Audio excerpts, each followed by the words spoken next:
সত্যি কি time travel করা সম্ভব? ঠিক এমনই কিছু ঘটেছিল 2006 সালে কিয়েভের একটি ব্যস্ততম রাস্তায়।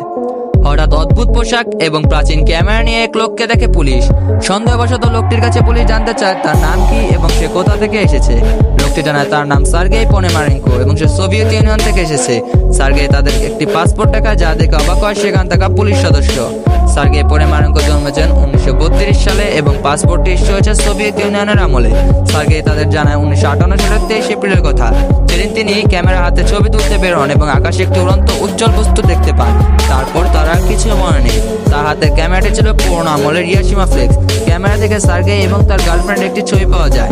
এরপর আর কখনো সার্গেইকে দেখা যায়নি।